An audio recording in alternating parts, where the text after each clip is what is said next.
Ladies and gentlemen, a hearty round of applause for Professor Richard Kwasi Amankwa, Vice Chancellor of the University of Mines and Technology, Ghana. Yes, karibu sana.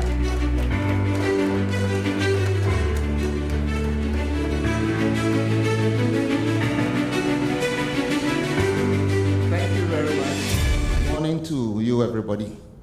Yesterday, I enjoyed the MC very much, and I didn't forget to tell her that she has a lot of energy.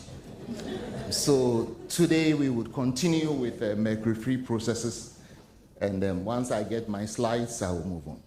So we are looking at potential mercury-free processes and some lessons from Ghana. So for this presentation, we are looking at issues of mercury, potential mercury-free processes, the technology roadmap, and some final comments. For all small-scale mining operations, it starts with liberation. If it is alluvial, liberation is achieved by washing with water. And if it is hard rock, liberation is by size reduction, which can be done either with a ball mill, a disc mill, or a hammer mill, as we can see. And we realize from our studies that for a typical hammer mill, the product is about 1 millimeter, 80% passing, and for the disc mill, we can look about 425 microns. And for a typical ball mill, we can go down to almost about 75 microns. This means that if you have gold in the ore, you should be able to find out the size of the gold before you choose the equipment for size reduction. These are some slitting operations going on. On the left side, we have the alluvial, and on the right side, we have hard rock that has been milled. Once they go through the concentration process, you arrive at a gold concentrate, and that is where the mercury is added. So let us find out what mercury is and how it is produced. Mercury is normally obtained from a sulfide mineral called cinnabar. And once you have this rock, which is mined just like gold, you take it through crushing, grinding, a distillation process, and you get your mercury.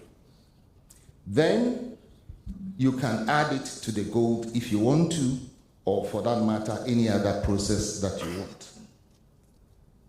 We all know that mercury is used in thermometers, in compact fluorescent lamps, and also as a whitening cream, especially for the black skin. And we know the effect. If you use it beyond a particular point, then the skin cancers set in. But in the small-scale mining industry, it is used for amalgamation. Generally, in the use of mercury in small-scale operations, mercury can be lost through spillage during amalgamation, poor amalgam distillation, and sometimes in the disposal of amalgamation tailings, and of course, the further processing of the sponge gold after it has been made.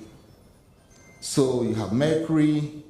It is used for amalgamation by rubbing the hands to make sure that the gold and the mercury make contact, and after that you can separate the waste black sands and you can have your final amalgam, as you can see in somebody's palm. After getting the amalgam, you have to heat it to get your sponge gold. Some can be as daring as to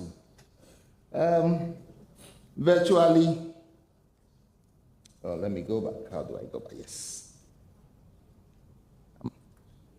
Yes, that's right. So somebody can blow air from the mouth onto some coals. Others will use the blowtorch, and others will use a fireplace to heat the amalgam to get the sponge gold, as you can see on the far right.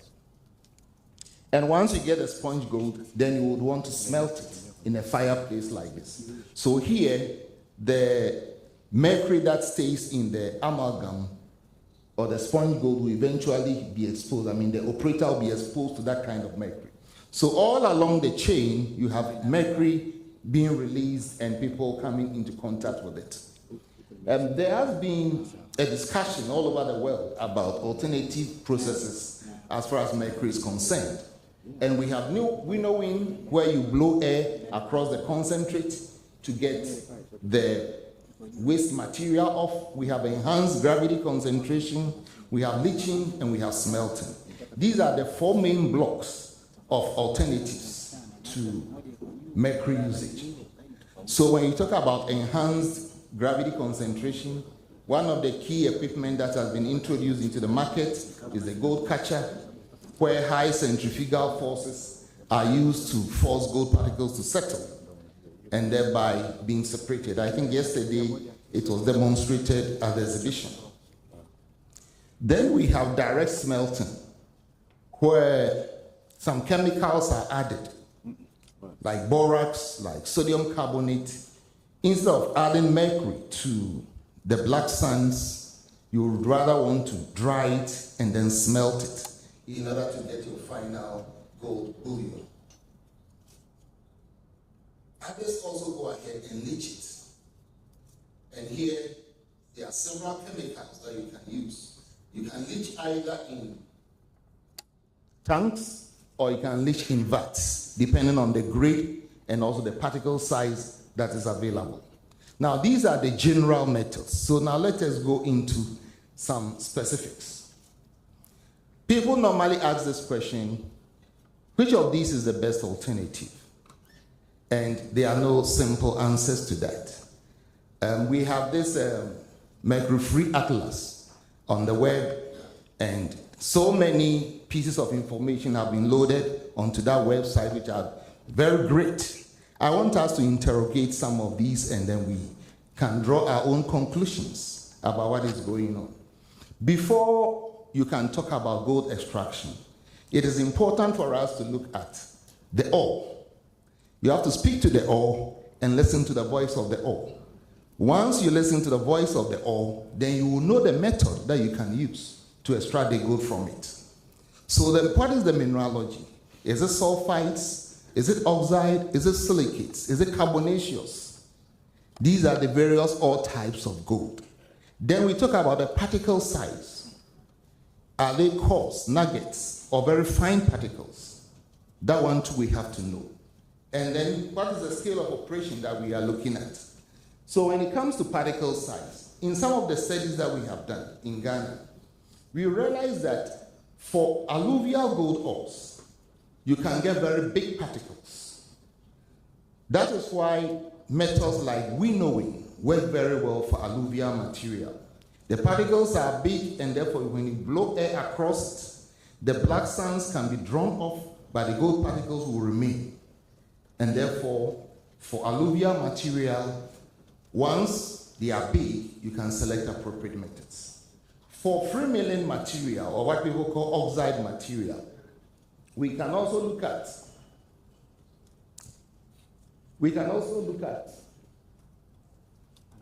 I'm losing my slide, but sorry, let me go back to this. Yes. So if it is free milling, the particles are big, but not as big as the alluvial.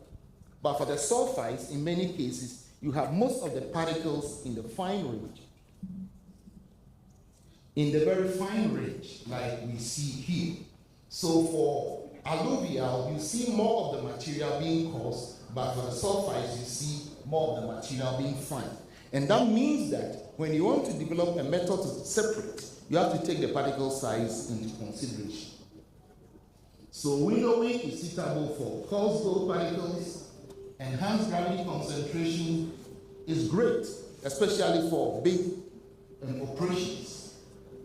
But it's not very good for people who have only one bag on their shoulder and going to do some alluvial concentration. It is rather for those who are working and can process about 10 tons a day and that kind of thing. People talk about flotation. Flotation is great, but the end product of flotation, as far as gold is concerned, is a sulfide concentrate. And that sulfide concentrate would have to be processed further if you want to get your gold. When it comes to leaching, there are so many chemicals available on the market, and we have tried many of them. These chemicals like Jinfu and Jinchan, Jinfu and Jinchan are very great chemicals when it comes to leaching of gold. However, the active ingredient in Jinfu and Jinchan is still cyanide. And therefore, you need large quantities of Jinchan and Jinfu to have the same effect as maybe 1 gram of cyanide. Indeed, if you look at the analysis, it's just about 1% of cyanide in Jinfu. So if you take normal sodium cyanide, it means you will need about 10 times extra of Jinfu to have the same effect. People talk about iodine as a leaching reagent. It also works very well.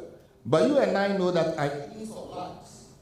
And therefore, when you buy iodine bags and put it in your small-scale operation, by the time you are ready to use it, it would have sublimed. There will be no iodine in your bag. And therefore, it limits the use of iodine in this case. Thiourea. People talk about thiourea. It leaches gold much, much faster than cyanide. What cyanide can do in 24 hours, thiourea can do in 4 hours. But thiourea is a carcinogen, and therefore it cannot be used in small-scale mining operations. Else we are spreading cancer. Then we talk about thiosulfate. It is also a great leaching reagent. It can leach gold very well. But in terms of cost, it's about 20 times more expensive than cyanide. And in terms of quantities, you will need about 16 times the quantity of thiourea to have the same effect as cyanide. Chlorine, hypochlorite, the Igoli process. This is basically the use of bleach in gold leaching. So you go to the market, you buy bleach and use it for leaching of gold. It works very well, of course. At the end of the day, if the container in which you are doing the leaching is not good enough, it will dissolve the gold and dissolve the container as well, because we know what chlorine does. So again, we talk about cyanide. Cyanide is very toxic, but its toxicity can be controlled just by pH modification. So when you have a solution and you change the pH to above 10.5, then you can put in cyanide and then it will do the work for you. Well, in many of the mines, we have used cyanide for many years, but the issue of somebody dying from cyanide poisoning is very minimal. So at the moment, of all the chemicals that can be used, cyanide is still the most predominant, so long as there are controls, such that it is used in a fenced area where animals or people cannot enter easily. It can be used with appropriate steps. Then we have the smelting operations. First, we have the borax method that has been used very well. It started with, I think, some of these agencies practicing in Burkina Faso. Then we have the direct smelting kits that was developed in my university. And then we have this other one which was also introduced recently from South Africa. So at the end of the day, any of these methods can be used. The borax method actually makes use of high flame oxyacetylene to achieve rapid smelting, while this other one would also allow the leaching. There's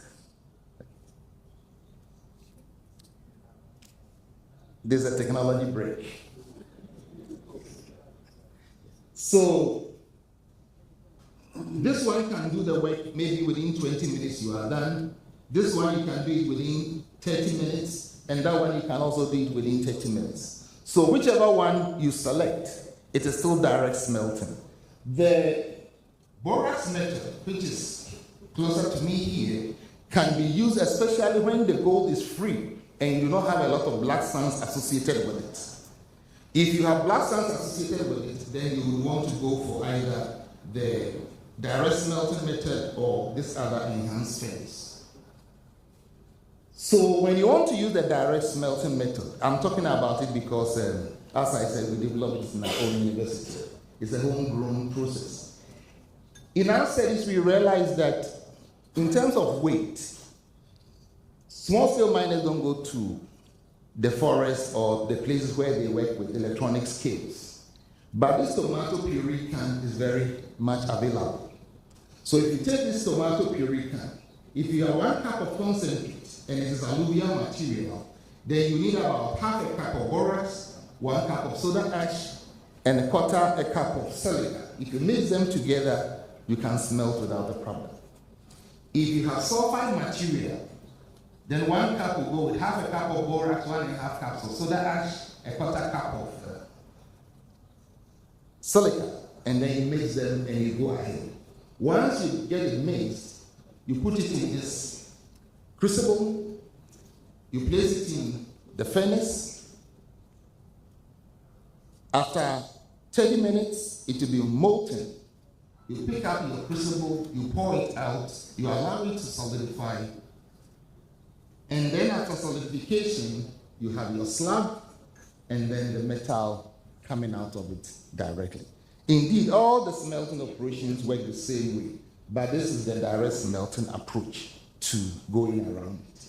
So these are some of the various ways by which we can apply mercury-free, either through winnowing, either through leaching, or direct smelting. When it comes to the issues on the ground, these are some of the things one has to consider in selecting the process. Coarse gold particles must necessarily be removed by gravity concentration. And the gravity concentration, you can use your gold catcher, you can use your sleeves board, or any other kind of gravity concentration equipment that is available to you. If it is fine, then you may want to leach. For typical ores that we have in Africa or Asia or wherever we are, you may have some coarse gold and you may have some very fine gold.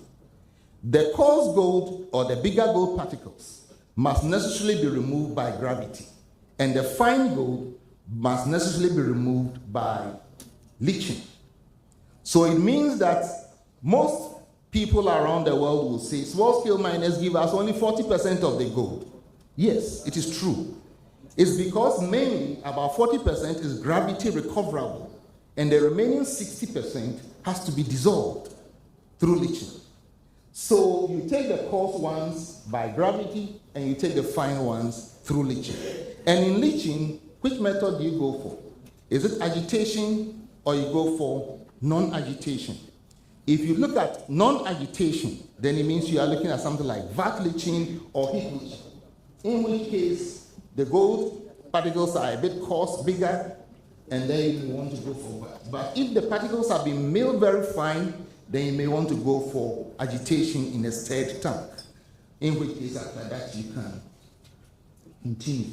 These are some flow sheets that we developed for specific operations in Ghana.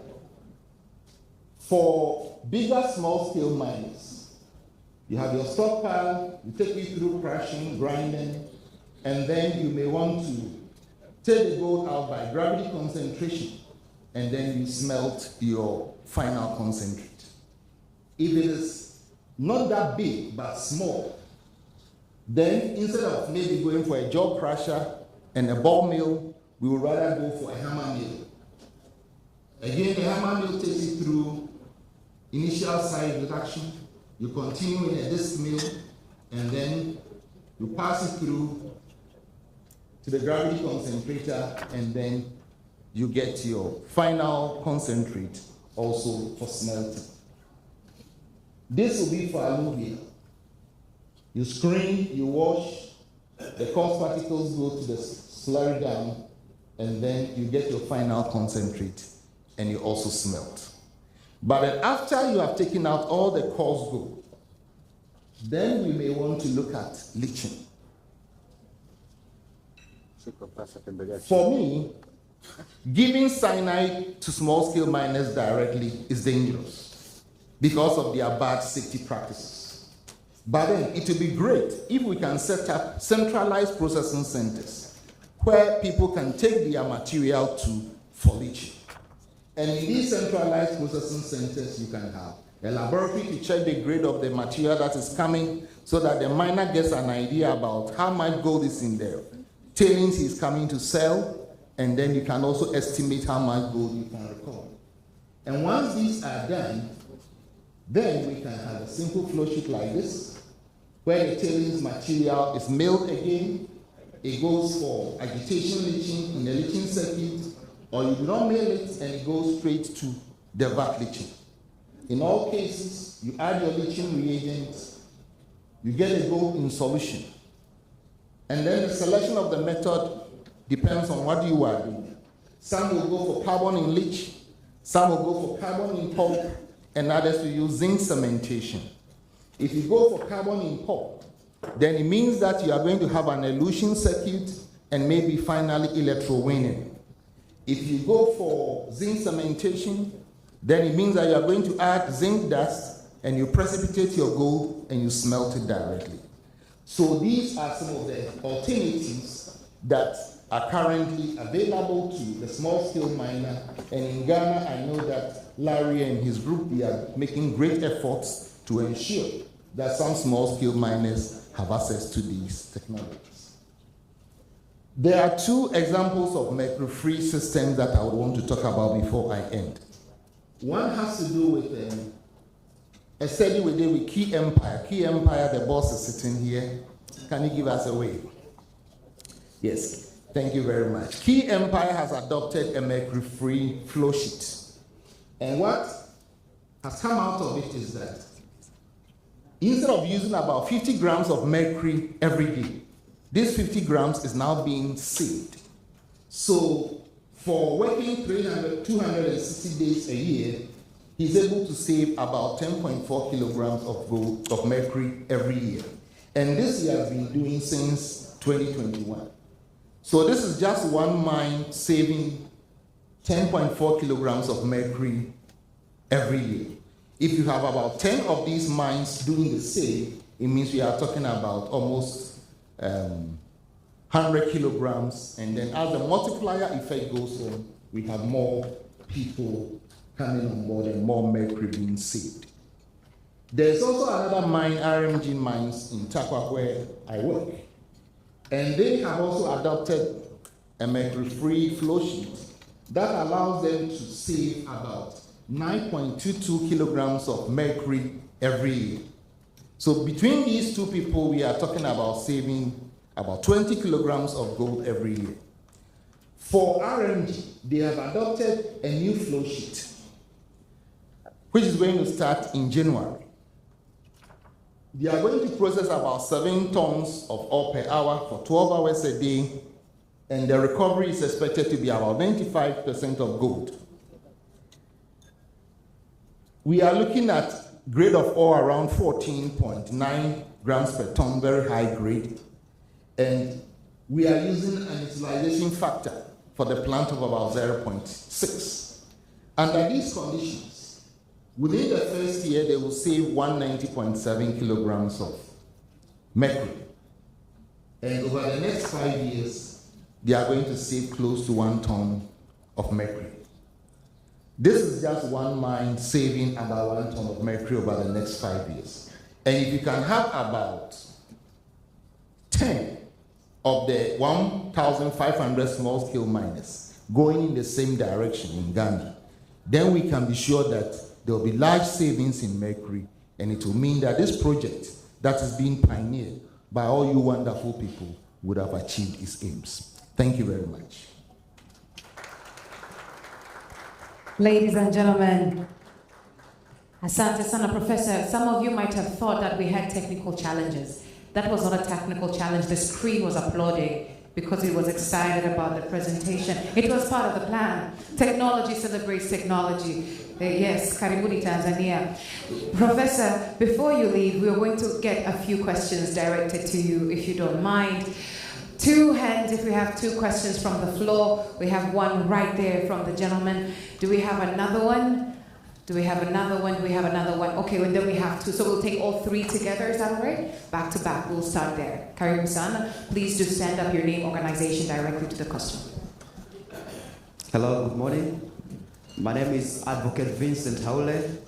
I work for NEMC Lake Zone Office, which is located in Mwanza, where there is a lot of gold activities over there.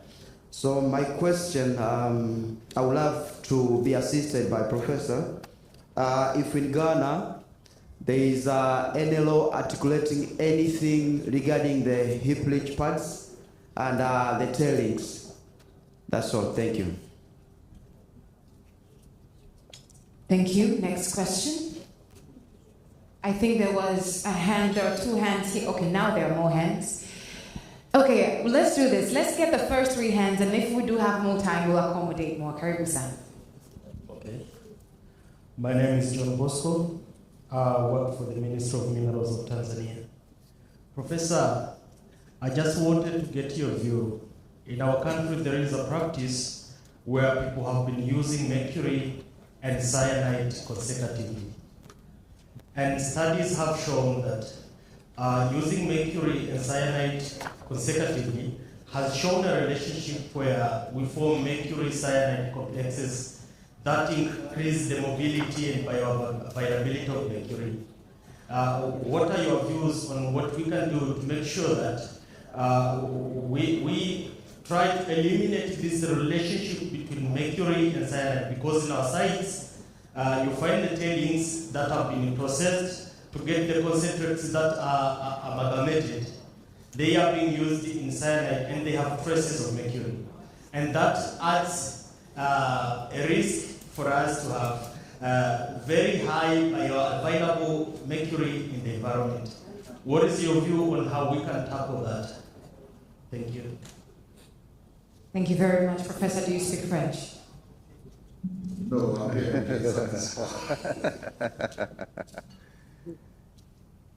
He speaks very well. Merci, professeur, pour vraiment cette présentation très intéressante.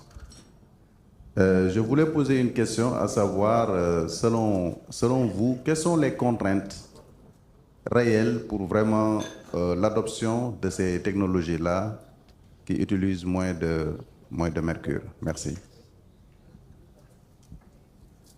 We have room for one last one. I believe there was a gentleman. Good morning. My name is Janu. I work for the National Environment Management Council. Thank you, Professor, for your nice presentation. I just want to know more about, you told us about the key empire. Maybe you can explain a little bit how this key empire came up with this technology of mercury reduction from 5 grams per day up to 5 grams per week. Thank you. Good morning. My name is Ambrose Tika from University of Dar es Salaam. I have two issues I would like a professor to respond to. One is when looking at the grade of the ore which you're using, it looks to be extremely high. I'm just wondering, is it sorted ore or is it naturally that way? The second thing, looking at the experience in Tanzania, the mining sector, small-scale mining sector, has been growing for a number of years. Actually, looking back like in 1990s, and looking at what is happening now, the trend is totally different.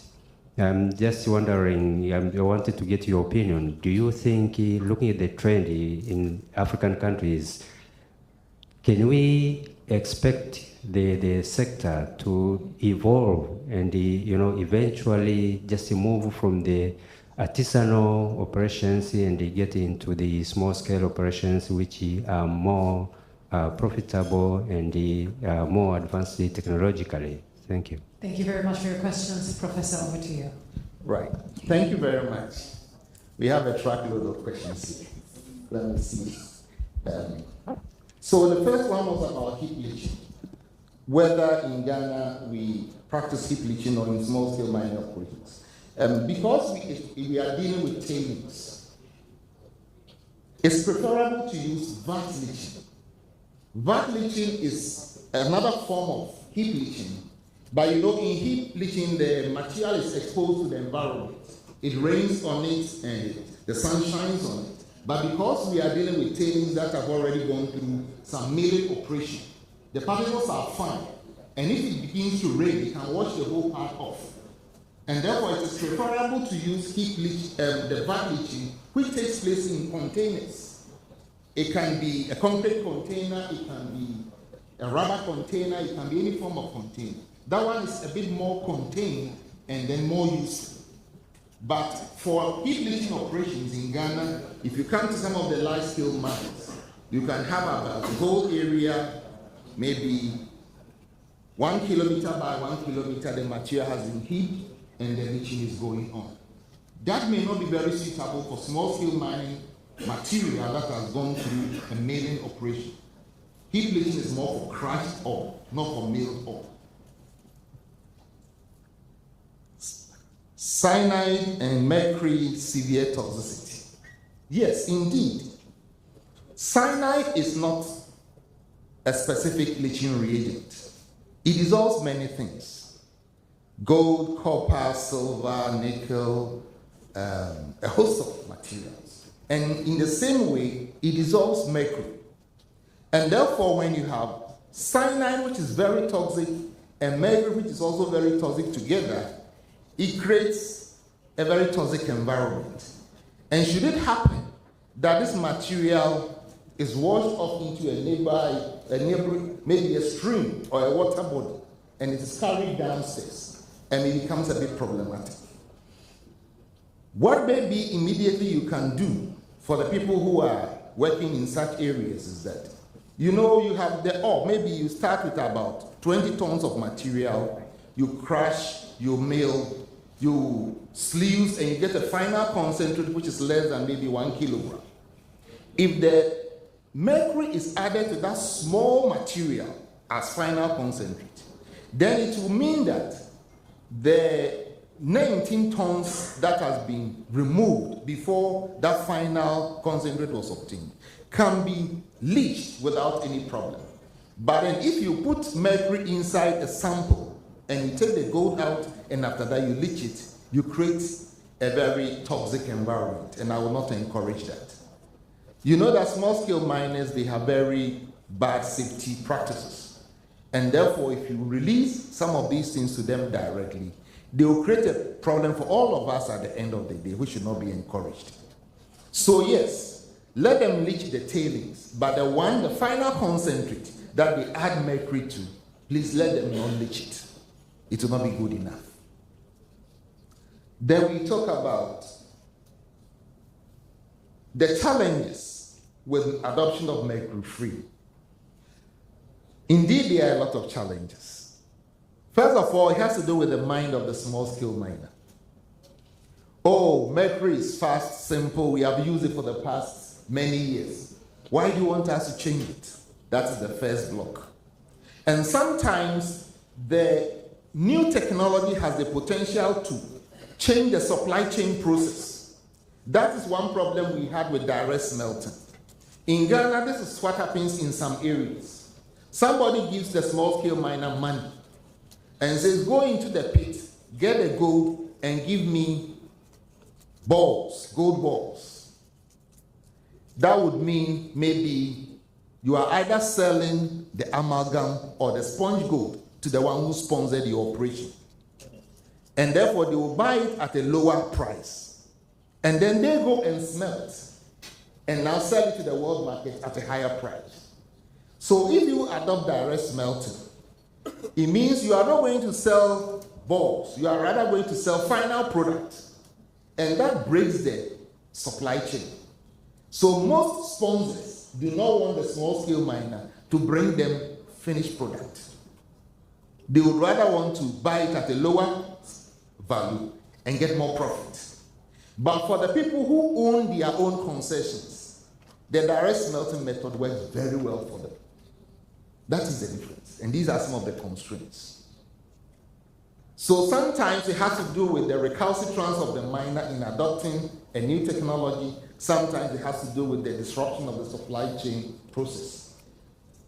Because they use mercury and they see everything step by step, any technique that would replace mercury should also be transparent, it should be fast, and it should be cheaper. These are the issues that we have to work with if we are to change the mindset of the small-scale miner. Then how did Key Empire do it? Will you want to come and talk about how you did it? Or you want me to talk for you? It's all about adoption of a new flow sheet. So if your flow sheet initially was that crush, grind, do concentration, add mercury, and get your amalgam. And you will say, instead of adding mercury, I'm not going to add mercury anymore. It means you have changed the flow sheet. And if you change the flow sheet, you can decide to adopt winnowing if it is an alluvial operation, or maybe apply the gold catcher, which is a high centrifugal field that you are going to use in separating. So if you use any high centrifugal field to do the separation, like the catcher, like a Nelson concentrator, like a Falcon concentrator, like an Icon concentrator, all these are available on the market. Then you get a concentrate that is good enough for direct smelting. So once you bypass the mercury usage, it means that you have modified your flow sheet and you can save mercury. And that is exactly what Key Empire did. I have two more questions. There was this issue that the grade that I quoted is very high. And is it sorted or natural? For this particular one, it is natural. It is coming from the Takweyan rocks of Ghana. And since it's a small-scale mining operation, they are not blasting large amounts of rock that will lead to dilution. They are tracing the vein. And once you trace the vein, you reduce dilution and make the ore very rich. That is what is going on there. Then we have the last one. The ASM sector is becoming larger, and is it possible that one day it will evolve? Indeed so. In Ghana, when we started small-scale mining many years ago, in 1989, that was when I had just completed my BS. I'm very old, you see. So, at that time, people were using chisels and hammer and shovels and wheelbarrows for small-scale mining. The crushing was done by pounding in a metal mortar and pestle.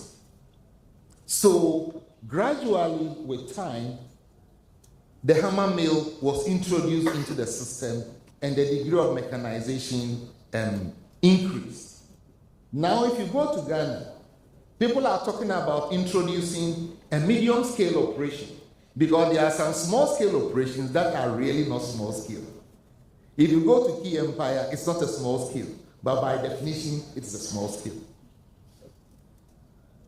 Key Empire currently has 20 concessions, 20 small-scale mining concessions. And one small-scale mining concession is about 25 acres. So if you put all these 20 together, it's more like a life scale. He has his own trommel, he has his own mills, he has his own smelters, and he even exports gold in kilos. So I want to believe that in the same way, the Tanzanian field or wherever it may be would evolve, because indeed, the small-scale mining sector is an area where there is evolution of indigenous entrepreneurs. Gradually, the system will grow and it will become more like a medium or large scale. I think I'm done. Thank you very much. Thank you very much. A hand of applause to the lifetime gold legend. That is Professor Amankwa.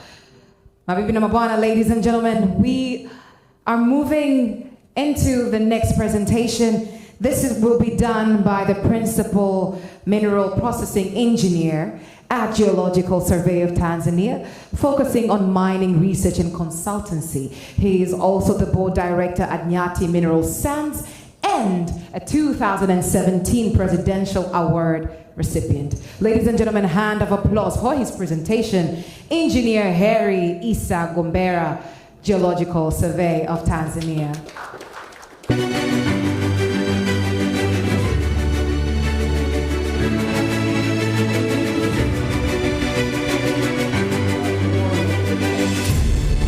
Yeah, you give me hard time, you know, professor is already passed, then come to me. It's a hard presentation have because Professor Amankwa speak everything about small scale processing and mercury-free technologies. Yesterday, Professor Stefan talked about health. Today, I will not talk about health or contamination caused by mercury. I will go directly to technical part of it. But in my presentation, I'll look to those things: introduction, background on uses of mercury in Tanzania, the mitigation taken by government of Tanzania on mercury. Professor Amankwa said that he didn't advise for small scale to have this leaching, cyanidation. For Tanzania, through the state companies, TAMICOs, we have 3 centers of excellence in Chunya, in Mbeya region, and Geita, Ruamgasa. Those centers of excellence is a place where small scales can take their tailings to go to the center and process gold with the safety and secure process. Introduction of as we said, the use of mercury in a processing of gold is a major environment and human health risk. So we have to be very careful. In Tanzania, we did this small scale. We did this gold processing by using the mercury. You know, compared to Ghana, you know, when I was studying, I know Ashanti Empire. Ashanti Empire is the one starting this gold since 1990, black there. So in Tanzania, we are still learning a lot from Ghana because Ghana is the one starting this small scale business. So gold always concentrate through switching for small scale, then amalgamated by mercury. After that, they are burned in order to vaporize mercury and to get gold. So when they do so, they pollute our air, our soil, and water that can result to health risk. Yeah, in a global mercury project, I think it was funded by UNDP in the last decade, they introduced something called retort in order to make sure they contain mercury, which they used after using, then they can recycle. But this method in Tanzania, especially in our miners, got some challenge. You know, miners always want to see their wealth. You know, if you put to the retort, they say you can take it. So definitely they didn't use that mercury. Okay, there is another professor said gold culture. Gold culture introduced here in Tanzania also, from Zimbabwe, but it failed also. It fails because of, we call in the mineral processing, ratio of concentration. You know, if you use sluice, you get a lot of slag.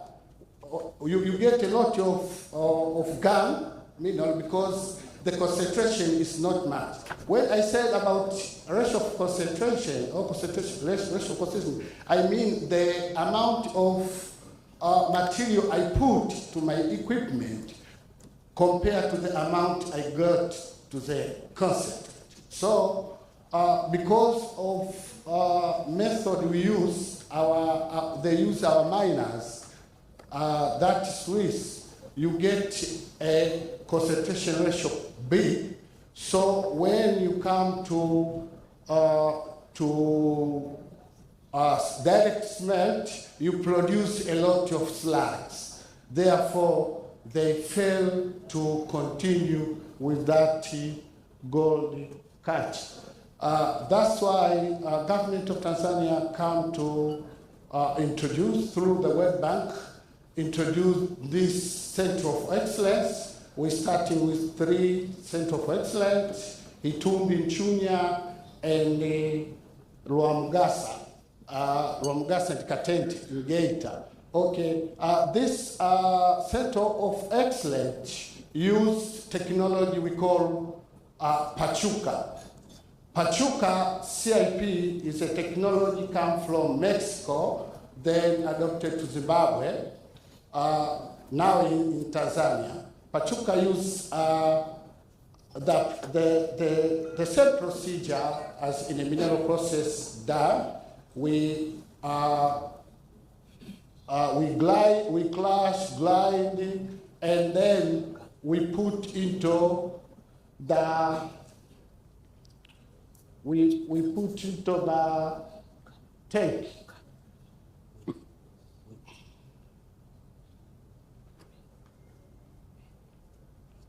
Sorry, I want to show the Pachuca. No. Technology now.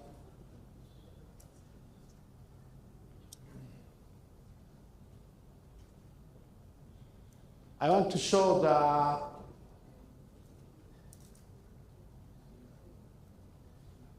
this one. This is the Pachuca CIP. It's a tanks use compressed air instead of having agitating machine. So use compressed air to mix up the solution, the sanding solution. Then went to the erosion.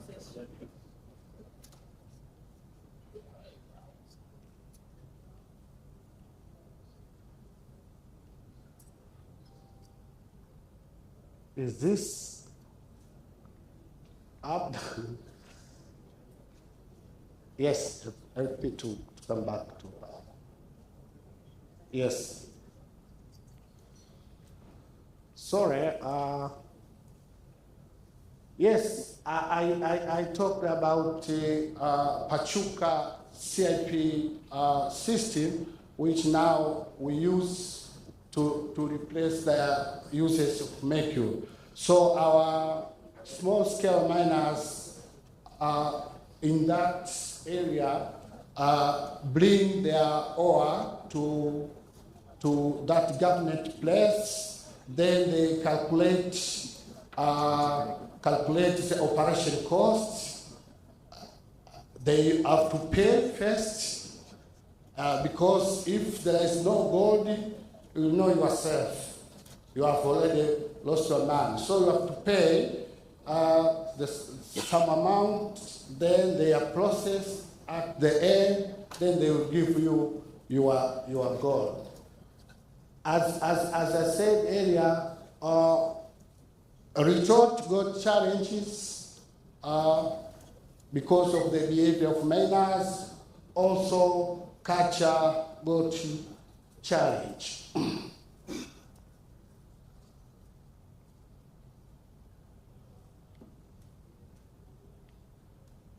It is stuck. Oh, this is a current process for small scale by using Mercury.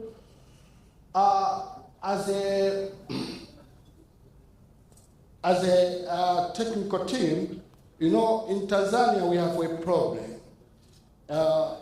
if you are in Gator, you will see the miners grind minerals for 40 minutes. And if you go to the Chunya, also they grind for 40 minutes. So you can ask them, why are you grind for 40 minutes? They didn't give you the good answer. Because they saw in Chunya, in Gator, grind for 40 minutes. But ore, mineral ore has a different hardness. You can see the ore from Gator is harder than the ore from Chunya. So our miners lack of knowledge in previous day. But nowadays I can see there is some professional, even graduates, work on small scale in Tanzania. This is a big achievement we have in Tanzania nowadays. There is some graduates work on small scale. So in order to know the concentration method you have to use, you have to pass through those three main points to know the types of mineral you can in ore. They have properties of mineral and also liberation size. In liberation size, as the professor says, some minerals, they have fine grain, and other mineral, they have coarse grain. So you have to treat differently. Because if you have coarse grain, then you want to use leaching, you will lose some of it. So it is very vital to see those three things. Also the type of mineral. You can see in Tanzania, when you go to the Mpanda, you will not see the vat leaching. Because type of ore of Mpanda is a polymetallic ore. There is copper, lead, silver, gold, iron. There is a lot of metal in it. So if you use cyanide, you will not get gold. So nowadays they introduce frost flotation method, so to concentrate well the gold.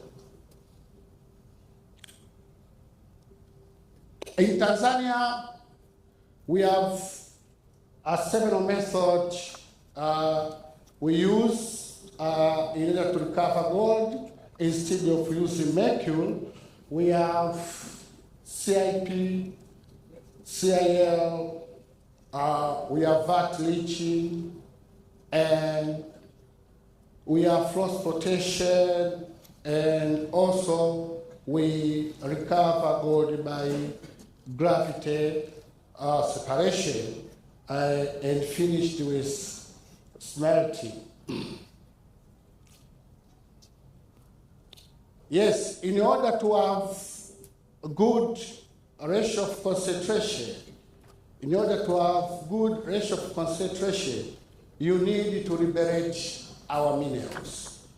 If you use gravity method, you have to make sure you are fit.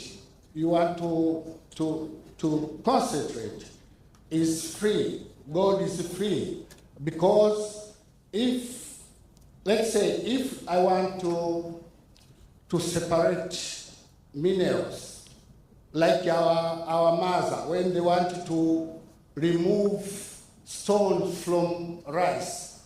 This is Africa. I think, when our wives or mother wanted to remove stones from rice. They did like this. There's the pan, you know, they pan. So if they did like this, the heavy one, which is a stone, go down, and the light one go up. Because it's a free, it's easy to differentiate in terms of their weight, you know. But if it's not free, like quartz, density of quartz is 2.63.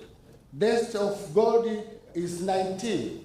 If gold is in quartz, its density already 2.7. But if you free it, you can see the difference of density. So it will be easier for minerals, for gold to remain at the bottom and quartz to wash away. Okay, so this is a crucial point for our miners to know. They must liberate their mineral form. Okay, that is how mineral is. You can see you can see there the mineral have been locked. But if you do some size reduction by using crusher and grind or mill, you can see now particle is free. Then it's easy for you to separate.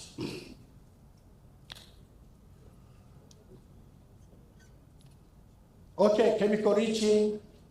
In Tanzania, we use cyanide. I saw, Prof, there a lot of chemical.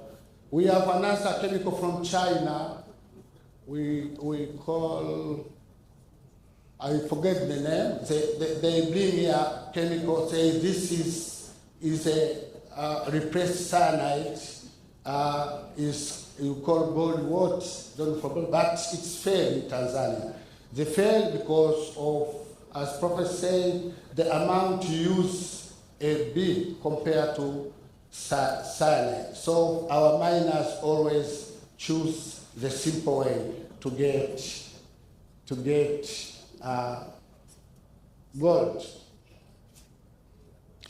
Okay, in a leaching method, you have leach tank, especially in fat leaching, you have tank, then we put cyanide solution, it's moved to another place. That solution we call pregnant solution, come to the column, carbon column, it's absorbed to increase concentration. You know, this carbon, artificial carbon, there are some pores, so take the gold, then put to the elution plant to desorption. Then we use some nitric and sulfuric acid to remove some gangue. Then you smelt, you got your gold. Yes, as I said, in Tanzania also we use frost flotation, especially in Impanda, in Katavi region. In Katavi region we use frost flotation because of nature of its ore, it's sulfide ore, and have a lot of metals. And frost flotation method is a method which uses we call surface properties of mineral. You know, sometimes there is minerals like water and other do not like water. For instance, if you take graphite or coal, you introduce water in that, water will not mix on that because it is hydrophobic material. So in frost flotation, we differentiate hydrophobic material and hydrophilic material. In order to end this process, we introduce some reagents, like collectors. We call collectors. Collector reagent which make the material to be hydrophobic. One of simple corrector is kerosene. Mafuta ya taa kwa Tanzania, mafuta ya taa, kerosene. Kerosene is the one of cheapest collect. So the material which has that properties of hydrophobicity will go to the top because they are fluid water, water resistant, water repellent, and material which, like water, will stay on the slime. That is a flotation process. And at the flotation process, we have two stages: primal conditioning, which involves in size reduction, and secondary, we introduce those chemicals. There is correctors, frothers, a chemical used to stabilize the bulb. Let me show. This is the simple flotation cell. You can see if you introduce those reagents, collector and flother, the material which has a hydrophobic properties will move at the top. In Swahili we call pove, like a foam, pove. So the material that is the valuable material will move at the top, and the material which has hydrophilic properties will stay at the container.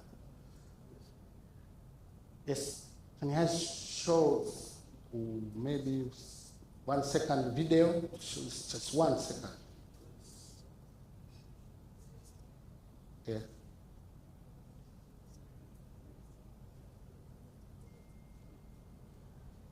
So Yes, I want to show some, but Professor.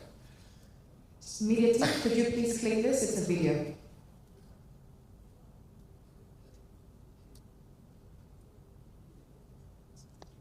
So this is in Panda, Katavi region. There is a lot of flotation plant there. Use this type of concept. Okay, can ignore it. Okay, another method, best technology available for mercury-free process in Tanzania is a gravity concentration method. We have a lot of gravity concentration method, as there is freezing, jigging, a lot, all use difference of weight, difference of gravity. So in Tanzania, especially in Chunya, someone in Kilimandege, in Chunya, someone use these concentrators. Now use this concentrator in order to concentrate mineral. It's very, very, this is very useful. It gets a lot of gold nowadays. So centrifugal concentrator can help to enhance concentration, and this is good for even very fine material. You can concentrate by gravity very fine material, but in Swiss, in this normal Swiss box, you can't concentrate the very fine material because it will be washed away with water. So this is a good good method for our miners. Yes, this is practical done in Tanzania. So,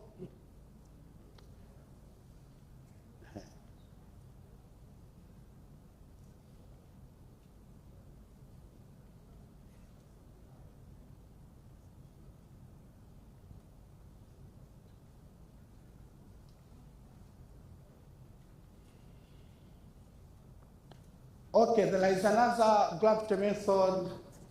We use shaking table, especially also in Chunya, in Itumbi site. There are some shaking table work in series. So from one step, reduce the amount of concentrate, go to another until they get a good ratio of concentrate.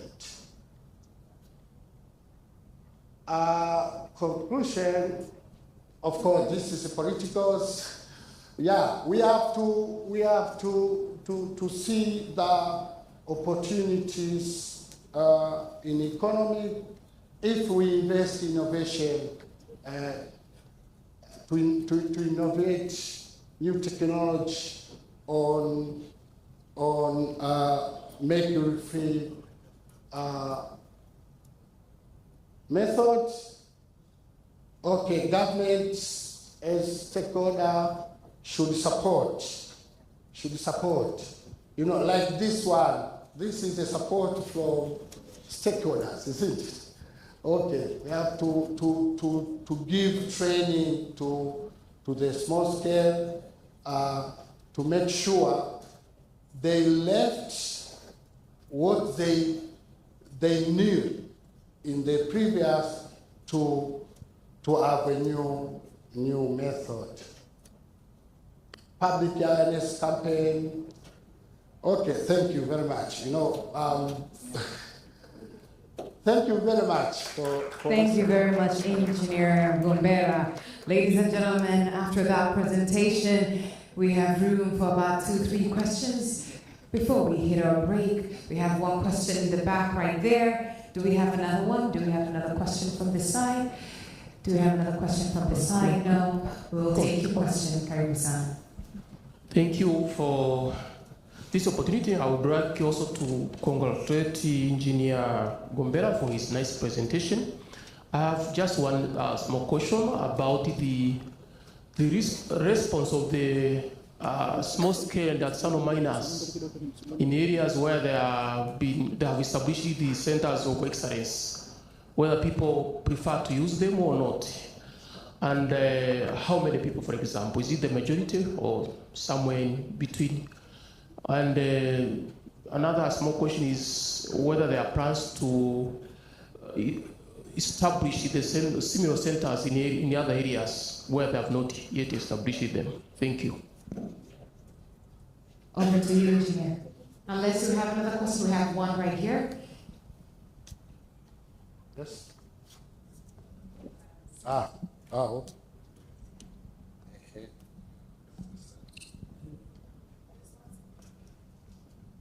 Je peux? Ok, merci. Donc, merci à vous pour votre présentation. Moi, j'ai 2 questions. La première question, visiblement, c'est un ingénieur des mines. La première question elle est relative à la classification des exploitations minières. Est-ce qu'il peut nous faire la catégorisation ou bien la classification des exploitations minières en Tanzanie? La deuxième question, est-ce que dans les exploitations industrielles, parce qu'il y a bel et bien une classification, une catégorisation des exploitations minières, est-ce que l'utilisation du mercure est autorisée? Ou bien en lieu et place du mercure, est-ce que c'est le cyanure qui est utilisé? Merci.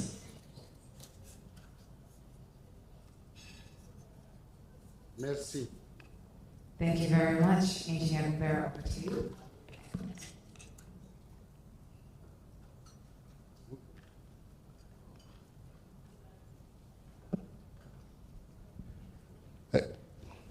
Okay, thank you for your question about Center of Excellence. In Chumia,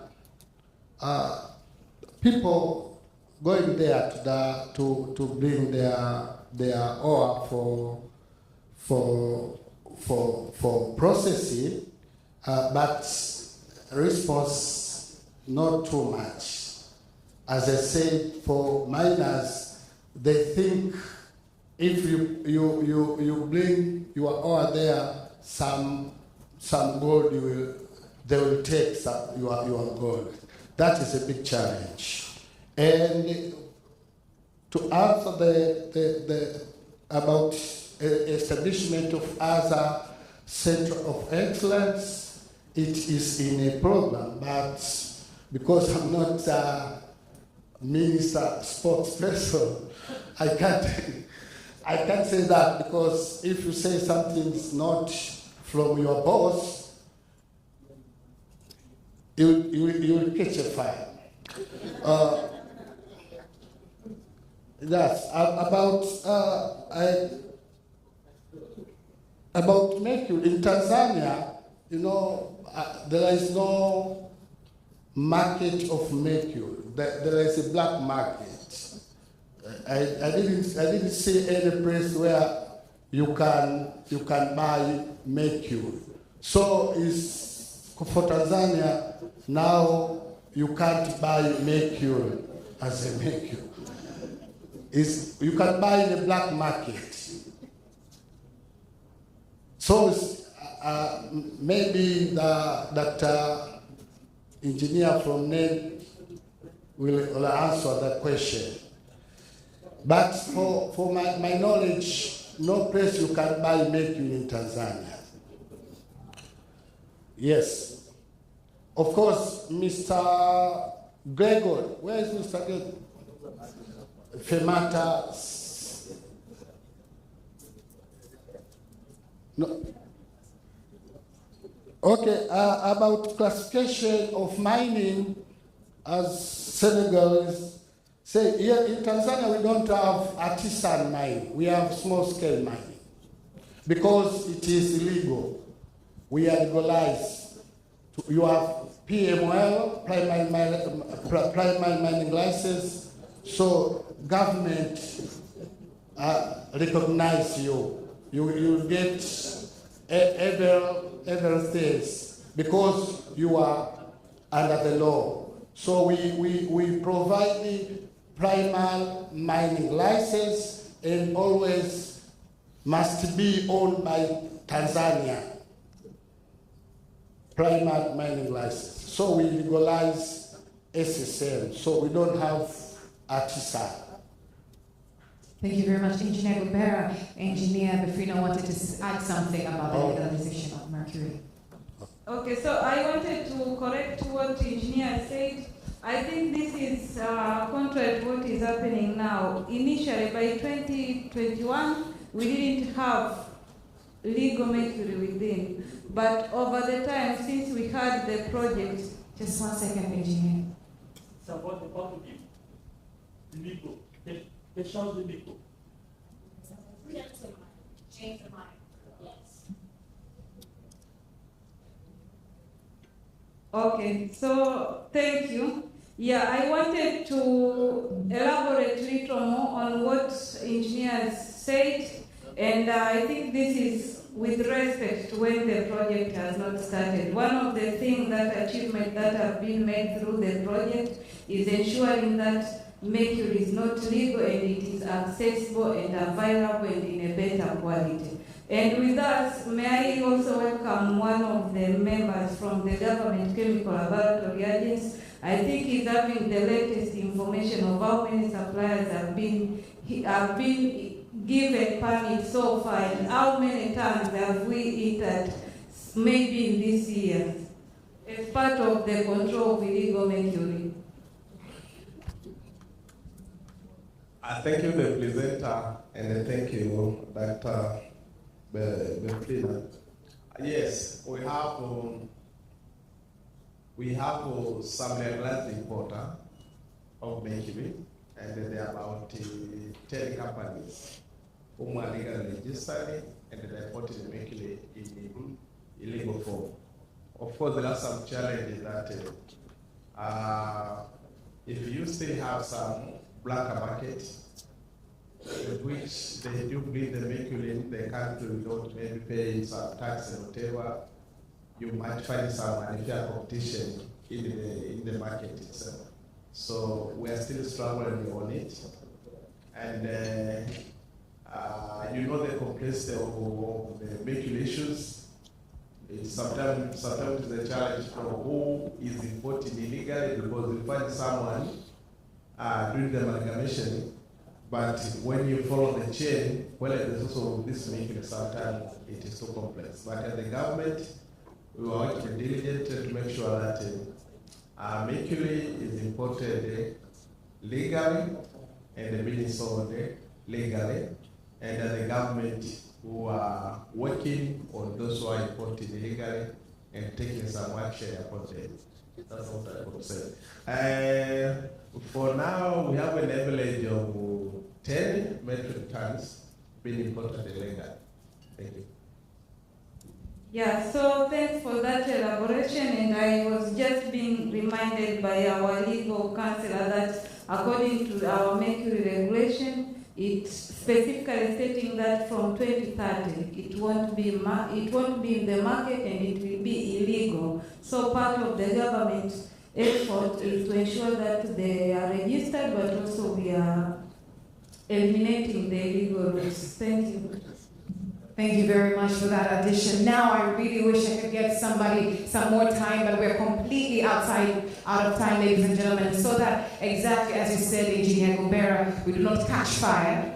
It is very important that we head out for our break so that we can come back here in time. May I please request that you connect with Engineer Gombera during the break so that we can catch on to those questions. Otherwise, if we have a moment in the next session, I will allow you to ask a question, if you allow me. It's not Thank you very much. My lecture. It's not a question, MC. It's a comment, if you may allow. Go ahead. I wanted also to comment on the application of these Center of Excellence, which you spoke about. According to survey which we did, because as the University of Dar es Salaam, I explained in the exhibition, we're building another Center of Excellence where we are going to process ores from the small-scale miners. So these centers are being established because we have seen that there is a great demand. Actually, when we visited the centers he's talking about, we found that the demand was so high that there was queuing for more than 6 months ahead of time. People waiting to process, they're waiting to process it on these centers. So when you say demand is not high, I think is not quite correct.